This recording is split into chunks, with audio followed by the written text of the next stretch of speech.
नमस्ते श्रोताओ, जय सिया राम। आज की रामायण की कथा में सती अनुसुईया ने सीता जी को किस प्रकार के व्रत का उपदेश दिया है, किस धर्म का पालन करने को सिखाया है, यह कहानी इस विषय पर आधारित है। श्रोताओं, जब जब पुरुष के सामर्थ्य की बात आती है तो उसके पीछे एक स्त्री शक्ति का हाथ अवश्य होता है। कुछ ऐसी सामर्थ्यवान स्त्री की बात करें तो सावित्री ने मौत के मुंह से पति को खींच लिया था। सती अनुसुईया ने त्रिदेवों को शिशु बनाकर उनको अपना स्तनपान करवाया था। पति के अतिथि धर्म की रक्षा के लिए अरुंधति ने खुद को जलते चूल्हे में झोंक दिया था।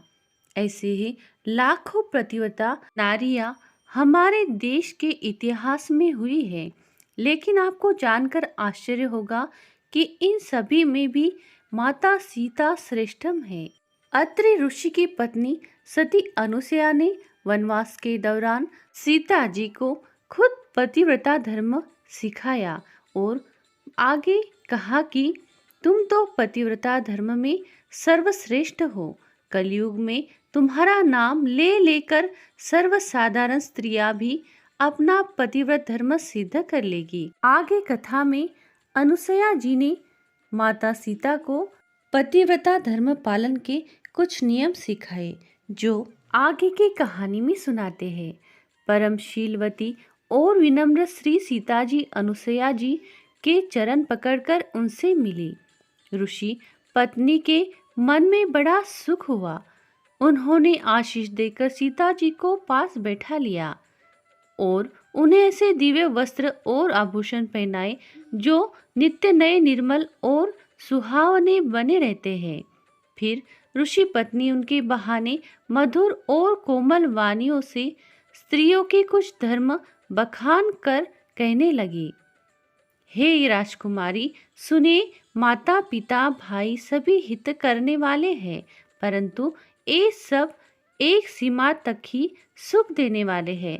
परंतु हे जानकी, पति तो मोक्ष रूप असीम सुख देने वाला है। वह स्त्री अधम है जो ऐसे पति की सेवा नहीं करती। धैर्य, धर्म, मित्र और स्त्री, इन चारों की विपत्ति के समय ही परीक्षा होती है। वृद्ध, रोगी, मूर्ख, निर्धन, अंधा, बहरा, क्रोधी और अत्यंत ही दीन, ऐसे भी पति का अपमान करने से स्त्री यमपुर में भांति भांति के दुख पाती है।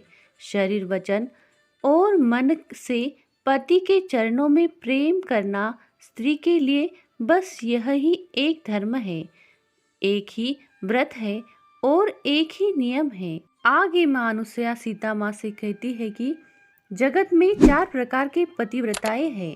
वेद, पुराण और संत सब ऐसा कहते हैं कि उत्तम श्रेणी की पतिव्रता स्त्री के मन में ऐसा भाव बसा रहता है कि जगत में मेरे पति को छोड़कर दूसरा पुरुष भी मेरे स्वप्न में नहीं आए। और मध्यम श्रेणी की पतिव्रता पराये पति को कैसे देखते हैं, जैसे वह अपना सगा भाई, पिता या पुत्र हो, अर्थात समान अवस्था वाले को वह भाई के रूप में देखती है, बड़े को पिता के रूप में और छोटे को पुत्र के रूप में देखती है।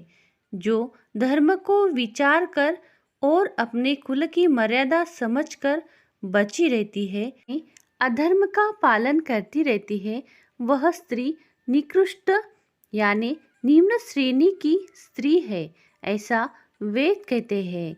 और जो स्त्री मौका न मिलने से या भयवश पतिव्रता स्त्री बनी रहती है, उसे अधम स्त्री जानना। पति को धोखा देने वाली जो स्त्री पराये पति से रति करती है, वह तो 100 कल्प तक रो रो कर नरक में पड़ी रहती है। जो क्षण भर की सुख के लिए 100 करोड़ जन्मों के दुख को नहीं समझती, उसके समान दुष्टा कौन होगी।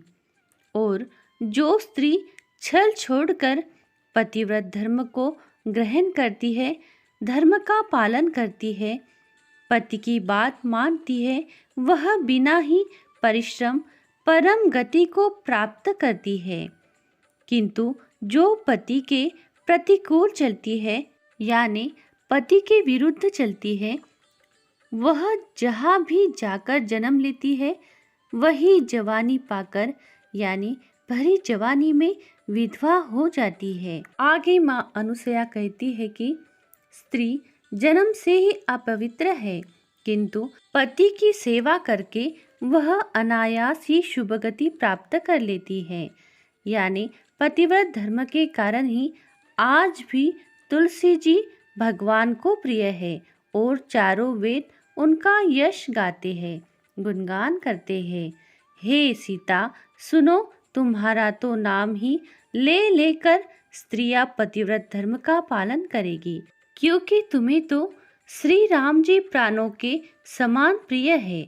यह पतिव्रत धर्म की कथा तो मैंने संसार के हित के लिए कही है, क्योंकि जगत की नारी इस पतिव्रत धर्म का पालन करे और परम गति को प्राप्त कर सके।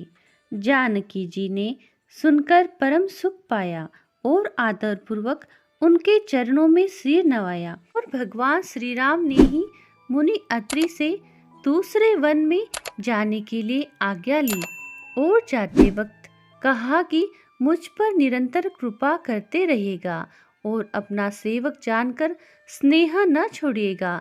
धर्म धुरंधर प्रभु श्री राम जी के वचन सुनकर ज्ञानी मुनि प्रेम पूर्वक बोले, हे राम जी, ब्रह्मा शिव और सनकादि सभी परमार्थवादी जिनकी कृपा चाहते हैं, हे राम जी, आप वही निष्काम पुरुषों के भी प्रिय और दीनों के बंधु भगवान हैं, जो इस प्रकार कोमल वचन बोल रहे हैं।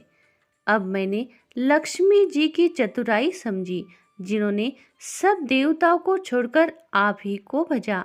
जिसके समान अत्यंत बड़ा और कोई नहीं है, उसका शील भला ऐसा क्यों न होगा। मैं किस प्रकार कहूँ कि हे स्वामी आप अब जाइए, हे नाथ आप अंतर्यामी हैं, आप ही कहिए। ऐसा कहकर मुनि अत्यंत प्रेम से पूर्ण है, उनका शरीर पुलकित है और नेत्रों को श्री राम जी के मुख कमल में लगाए हुए है। मैंने ऐसे कौन से जप तप किए थे जिसके कारण मन ज्ञान गुण और इंद्रियों से परे प्रभु के दर्शन पाए। ऐसा कहकर मुनि प्रभु को देखने लगे। मुनि के नेत्रों से प्रेमाश्रुओं का जल बह रहा है और शरीर पुलकित है, क्योंकि उन्हें प्रभु राम का दर्शन हुआ है। जब योग और धर्म समूह से मनुष्य अनुपम शक्ति को पाता है। श्री रघुवीर के पवित्र चरित्र को तुलसीदास रात दिन गाता है। श्री राम जी का सुंदर यश कलयुग के पापों का नाश करने वाला, मन को दमन करने वाला और सुख का मूल है। जो लोग इसे आदर पूर्वक सुनते हैं, उन पर श्री राम जी प्रसन्न रहते हैं। यह कठिन कली काल पापों का खजाना है।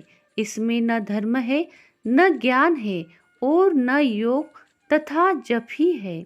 इसमें तो जो लोग सब भरोसों को छोड़कर श्री राम जी को भजते हैं, वे ही चतुर है। ऐसे प्रभु श्री राम को बार बार प्रणाम है।